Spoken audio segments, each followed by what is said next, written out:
ఓం శ్రీ గణేశాయ నమః. ఓం శ్రీ వేదవ్యాసాయ నమః. ఓం నమో భగవతే వాసుదేవాయ. మహాభారత గ్రంథ పారాయణలో భాగంగా ఈరోజు మనం 401వ రోజుకు చేరుకున్నాము. ద్రోణ పర్వంలో ఉన్నాము.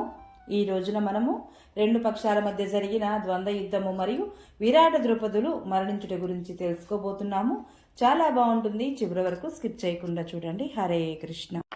శుక్లాంబరధరం విష్ణుం శశివర్ణం చతుర్భుజం ప్రసన్నవదనం ధ్యాయేత్ సర్వవిఘ్నోపశాంతయే.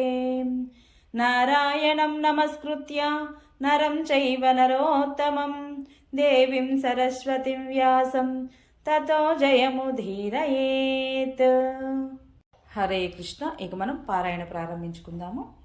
సంజయుడు చెప్తున్నాడు ధృతరాష్ట్ర మహారాజుతో, మహారాజా, రాత్రి 3 వంతులు గడిచి 1 వంతు మిగిలి ఉండగా కౌరవ పాండవులు మహా ఉత్సాహంతో యుద్ధం చేయసాగారు.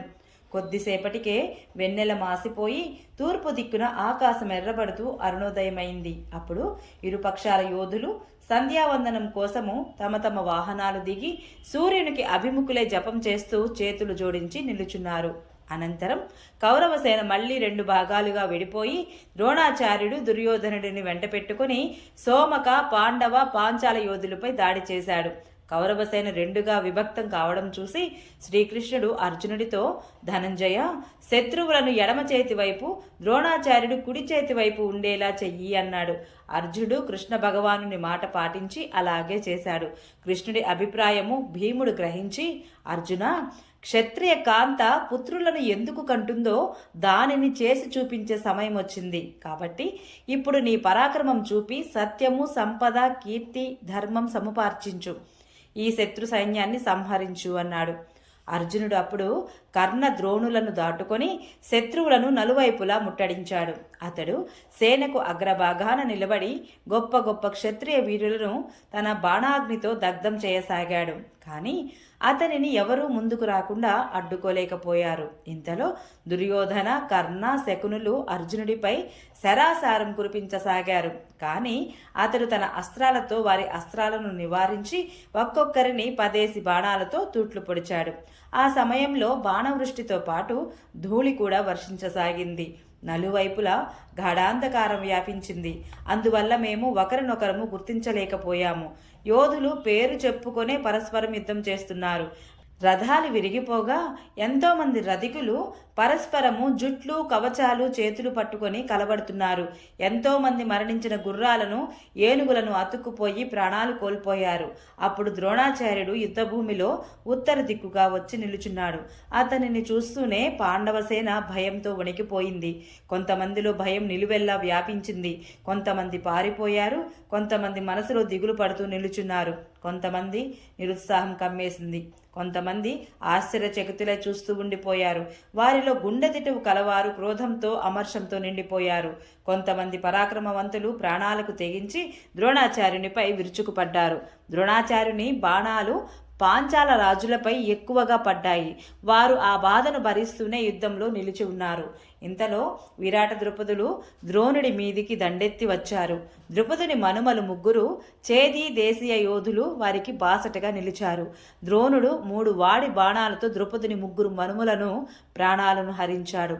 ఆపై అతడు చేది, కేకేయ, సృంజయ, మత్స్య దేశీయ మహారథులను కూడా ఓడించాడు. ద్రుపద విరాటులకు కోపం వచ్చి ద్రోణుడిపై బాణవర్షం కురిపించసాగారు. ద్రోణుడు ఆ బాణాలను అడ్డుకొని తన బాణాలతో వారిద్దరిని కప్పివేశాడు. వారిద్దరూ కోపం పట్టలేక తాము కూడా ద్రోణుడిని బాణాలతో నొప్పించసాగారు. ఇది చూసి ద్రోణుడు క్రోధోదిక్తుడై అతి తీక్షణమైన భల్లాలతో వారిద్దరి విండ్లను విరిచివేశాడు. ధనస్సు విరిగిపోవడంతో విరాటుడు 10 తోమరాలను, ద్రుపదుడు భయంకరమైన ఒక శక్తిని అతని మీద ప్రయోగించారు. ద్రోణుడు కూడా వాడి బల్లాలతో ఆ 10 తోమరాలను ఖండించి సాయకాలతో ద్రుపదుని శక్తిని కూడా ఖండించాడు. ఆపై 2 భల్లాలతో విరాట ద్రుపదులను అంతమొందించాడు. ఇలా విరాట ద్రుపదులు, కేకేయ, చేది, మత్స్య, పాంచాల వీరులు, ద్రుపదుని పౌత్రులు 3 చనిపోవడంతో ద్రోణుడి పరాక్రమం చూసి దృష్టద్యుమ్నుడికి మిక్కిలి కోపము, దానితో పాటు దుఃఖం కూడా కలిగింది. అతడు మహాయోధులందరి మధ్య నేడు ద్రోణుడి ప్రాణాలతో విడిచిపెట్టి తిరిగి వచ్చిన అతని చేత అవమానం పొంది బదులు తీర్చుకోలేకపోయినా యజ్ఞయాగాదులు చేయడము, నూతులు బావులు తవ్వించడం వంటి పుణ్యకార్యాలు తప్పినట్లే అని క్షత్రియత్వము బ్రహ్మతేజస్సు నశించుపోవునుగాక అని శపథం చేశాడు. ధనుర్ధరులందరి ముందు ఇలా చాటించి దృష్టద్యుమ్నుడు తన సేనతో పాటు ద్రోణుడిపై దండెత్తి వచ్చాడు. పాండవులు పాంచారులు ఒకవైపు నుండి ద్రోణుడిపై బాణాలను కురిపిస్తున్నారు. మరొక వైపు దుర్యోధనుడు, కర్ణుడు, శకుని మొదలైన ప్రధాన వీరులందరూ కూడా అతనికి రక్షణగా నిలుచున్నారు. తమ మహాయోధులందరితో కలిసి పాంచాలురు ద్రోణుడిని అడగదొక్కడానికి పూర్తిగా ప్రయత్నం చేస్తున్నారు. కానీ వారు అతని వైపు కన్నెత్తి కూడా చూడలేకపోతున్నారు. ఆ సమయంలో భీముడు కోపంతో బాణాలు వేస్తూ మీ సైన్యాన్ని పారద్రోలుతూ ద్రోణుడి సైన్యంలో ప్రవేశించాడు. ఆ వెనకనే దృష్టద్యుమ్నుడు కూడా ద్రోణుడి దగ్గరకు చేరుకున్నాడు. అప్పుడు అతి తీవ్రమైన యుద్ధం జరిగింది. భయంకరమైన సంహారం కొనసాగుతోంది. రధికులు గుమిగూడి పరస్పరం తాకుతూ యుద్ధంలో తలపడసాగారు. యుద్ధానికి విముఖులై పారిపోయే వారి వీపుల మీద పక్కల దెబ్బలు తగులుతున్నాయి. ఇలా తీవ్ర యుద్ధం కొనసాగుతూ ఉండగానే సూర్యభగవానుడు పూర్తిగా ఉదయించాడు. అప్పుడు ఇరుపక్షాల సైనికులు కవచాలు ధరించి ఉండగానే సూర్యోపస్థానం చేశారు. మళ్లీ యథాప్రకారం యుద్ధం జరగసాగింది. సూర్యోదయానికి పూర్వము ఎవరు ఎవరితో పోరాడుతున్నారో వారు వారితోనే తిరిగి ద్వంద్వ యుద్ధం ఆరంభించారు. రెండు పక్షాల యోధులు అతి సమీపంగా ఉండి ఎదుర్కొంటున్నారు ఒకరినొకరు. అందుకని కత్తుల, తోమరాల, పరశువుల దెబ్బలతో అక్కడి దృశ్యం చాలా భయంకరంగా తయారైంది. ఏనుగులు, గుర్రాలు తెగిపడి రక్తం కాలవలై ప్రవహిస్తోంది. మహారాజా, ఆ సమయంలో ద్రోణుడిని, అర్జునుడిని మినహాయించి మిగిలిన సమస్త సైన్యము విక్షిప్తమై, వ్యాకులమై, భయపూర్ణమై, ఆతురమైపోసాగింది. ద్రోణుడు, అర్జునుడు మాత్రమే తమ తమ పక్షాలకు రక్షకులుగా గాభరా పడుతున్న వారికి ఆసరాగా ఉన్నారు. శత్రుపక్షంలోని వారు ఆ ఇద్దరి ఎదుట పడినప్పుడే యమలోకపు బాట పడుతున్నారు. కౌరవ పాంచాల సేనలు చాలా ఉద్విగ్నంగా ఉన్నాయి. ఒకవైపు సమస్త సైన్యం పోరాటంలో చిక్కుకొని ఉంది. మరొక వైపు దుమ్ము రేగి అందరినీ కప్పివేస్తోంది. అందుకని ఆ మహాసంహారం జరిగే సమయంలో కర్ణుడు, ద్రోణుడు, అర్జునుడు, యుధిష్ఠిరుడు, భీమసేనుడు, నకుల సహదేవులు, దృష్టద్యుమ్నుడు, సాత్యకి, దుశ్శాసనుడు, అశ్వత్థామ, దుర్యోధనుడు, శకుని, కృపుడు, శల్యుడు, కృతవర్మ, ఇంకా ఏ వీరుడిని కూడా మేము చూడలేకపోతున్నాము. భూమి, ఆకాశము, చివరికి మా శరీరాలు కూడా గుర్తించలేకుండా అయిపోయాయి. మళ్లీ చీకటి పడిందేమో అనిపించింది. ఎవరు కౌరవులో, ఎవరు పాండవులు, ఎవరు పాంచాలులో గుర్తించడానికి వీలు లేకుండా పోయింది. ఆ సమయంలో దుర్యోధన, దుశ్శాసన, నకుల సహదేవులతో తలపడ్డారు. కర్ణుడు భీమసేనుడితో, అర్జునుడు ద్రోణాచార్యునితో పోరాడుతున్నాడు. ఉగ్ర స్వభావులైన ఈ మహారథుల యొక్క అలౌకిక సంగ్రామం సాగుతోంది. వారు విచిత్ర గమనంతో తమ రథాలను నడుపుతున్నారు. ఆ యుద్ధం ఎంత భయంకరంగా, ఆశ్చర్యజనకంగా ఉందంటే రధికులందరూ నాలుగు వైపులా నిలబడిపోయి ఆ వింతను చూడసాగారు. నకులుడు నీ కొడుకుపై పై చేయి సాధించి 100 కొద్ది బాణాలను వర్షించాడు. దానితో అక్కడ కోలాహలం చెలరేగింది. దుర్యోధనుడు కూడా నకులునిపై పై చేయి సాధించడానికి ప్రయత్నం చేశాడు. కానీ నకులుని పట్ల అతని ప్రయత్నం ఏమీ సాగలేదు. అతడు బాణవర్షంతో బాధించి అతనిని తన ఎదుట నుండి పారత్రోలాడు. ఇంకొక వైపు దుశ్శాసనుడు కోపంతో సహదేవునిపై దాడి చేశాడు. అతడు వచ్చి రాగానే మాద్రీనందనుడు ఒక భల్లంతో కొట్టి అతని సారథి శిరస్సును ఎగరగొట్టాడు. ఆ పని ఎంత త్వరగా జరిగిందంటే ఏ సైనికునికి గాని, స్వయంగా దుశ్శాసనునికి గాని తెలియనే లేదు. కళ్ళెం పట్టి నడిపేవాడు లేకపోవడంతో గుర్రాలు స్వేచ్ఛగా పరుగులు తీస్తుంటే అప్పుడు దుశ్శాసనుడికి తన సారథి మరణించాడని అర్థమైంది. అతడు తానే గుర్రపు కళ్ళెం పట్టుకుని యుద్ధం చేయసాగాడు. సహదేవుడు వాడి బాణాలతో ఆ గుర్రాలను కొట్టసాగాడు. బాణాల తాకిడికి బాధపడిన గుర్రాలు అటు ఇటు పరుగులు తీయసాగాయి.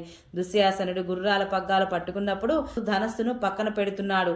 ధనస్సును ఉపయోగిస్తున్నప్పుడు పగ్గాలు విడిచిపెడుతున్నాడు. ఈ మధ్యలో అదను చూసుకుని సహదేవుడు అతనిని తూట్లు పొడుస్తున్నాడు. ఇది చూసి కర్ణుడు అతని రక్షణకై మధ్యలో దూసుకువచ్చాడు. భీమసేనుడు సంసిద్ధుడై 3 భల్లాలతో కర్ణుడి భుజాలపై, వక్షస్థలంపై గాయం చేసి సింహనాదం చేశాడు. కర్ణుడు కూడా వాడి బాణాలను వర్షిస్తూ భీమసేనుడిని నిలువరించాడు. ఇక ఇద్దరి మధ్య తుముల యుద్ధం మొదలైంది. భీమసేనుడు గదను ఉపయోగించి కర్ణుడి రథకూబరాన్ని విరుక్కొట్టాడు. అది 100 ముక్కలైంది. కర్ణుడు భీముని గదనే తీసుకుని దానిని తిప్పి అతని రథం మీదకే విసిరాడు. కానీ భీముడు ఇంకొక గదతో ఆ గదను ముక్కలు చేశాడు. ఆపై కర్ణుడి మీద ఒక గొప్ప బరువైన గదను విసిరాడు. కానీ అతడు అనేక బాణాలతో ఆ గదను తిరగకొట్టాడు. తిరిగి ఆ గద మళ్లీ భీముని రథంపైనే పడింది. దాని దెబ్బకు అతని రథం యొక్క పెద్ద ధ్వజము విరిగిపడింది. సారథి మూర్చిపోయాడు. దానితో భీమసేనుడికి కోపం పెచ్చుమీరింది. అతడు తన సాయకాలతో కర్ణుడి ధ్వజాన్ని ధనస్సును ఖండించాడు. కర్ణుడు వేరొక విల్లు తీసుకొని వాడి బాణాలతో అతని గుర్రాలను, పార్శ్వరక్షకులను, సారథిని చంపివేశాడు. విరధుడైన భీముడు నకులుడి రథము ఎక్కాడు. అలాగే మహారథి ద్రోణుడు, అర్జునుడు కూడా విచిత్ర రీతులతో యుద్ధం చేయసాగారు. సైన్య మధ్యంలో రథాన్ని విచిత్ర గతులతో నడుపుతూ ఒకరికి ఒకరు లొంగ తీసుకోవాలనే ప్రయత్నం చేయసాగారు. అప్పుడు వారిద్దరి పరాక్రమం చూసి యోధులందరూ ఆశ్చర్యచకితులయ్యారు. అర్జునుడిని గెలవడానికి ఆచార్యుల వారు ఏ ఏ ఉపాయాలను ప్రయోగిస్తున్నారో అతడు వాటికన్నింటికీ వెంటనే ప్రతీకారం చేస్తున్నాడు. అప్పుడు ద్రోణాచార్యుడు వరుసగా ఐంద్ర, పాశుపత, త్వాష్ట్ర, వాయువ్య, వారుణాస్త్రాలు ప్రయోగించాడు. కానీ అర్జునుడు ద్రోణుడి వింటిని నుండి వెలువడగానే వాటినన్నింటినీ దివ్యాస్త్రాల ద్వారా ఉపశమింపజేశాడు. అది చూసి ద్రోణుడు మనసులోనే అర్జునుడిని మెచ్చుకొని అతడిని శిష్యునిగా పొందిన తను శస్త్రవేత్తలందరిలోకి శ్రేష్ఠునిగా భావించాడు. వారిద్దరి యుద్ధాన్ని చూడడానికి ఆకాశంలో వేల మంది దేవతలు, గంధర్వులు, ఋషులు, సిద్ధులు గుంపులుగా గుమిగూడారు. ద్రోణార్జునులను ప్రశంసిస్తున్న వారి మాటలు కూడా వినబడుతున్నాయి వీరికి. తదనంతరము ద్రోణుడు బ్రహ్మాస్త్రాన్ని ప్రయోగించాడు. అది అర్జునుడిని, ఇతర ప్రాణులందరినీ తప్పింపజేయసాగింది. ఆ అస్త్రము ప్రయోగించగానే పర్వతాలు, వనాలు, వృక్షాలు సహితంగా భూమి ఊగిసలాడసాగింది. సముద్రాలలో తుఫాను చెలరేగింది. ఇరుపక్షాల సైన్యము భయభ్రాంతమైంది.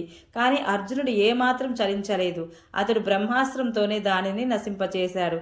ఆపై ఉపద్రవమంతా శాంతించింది. తరువాత ద్రోణార్జునుల మధ్య ఘోర యుద్ధం జరిగింది. ఓం నమో భగవతే వాసుదేవాయ. ఈరోజు పారాయణ ఇంతటితో సమాప్తం. రేపు మనము అశ్వత్థామ మరణ వార్త విని ద్రోణుడు జీవితముపై విరక్తి చెందుట గురించి తెలుసుకుందాము. ఈ వీడియో మీకు నచ్చినట్లయితే please subscribe my channel, like, share, comment please. Thank you.